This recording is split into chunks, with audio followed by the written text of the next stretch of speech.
landlord yín ó lè padà di tenant o. You fit build house make I later buy am o. Happy music na we dey top o.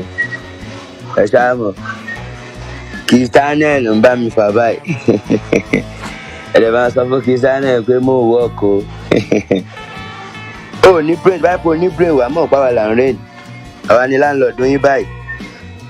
Ìjẹ́ a rí landlord tó padà di tenant. Ò ní jẹ́ ká kí landlord wá padà di tenant o.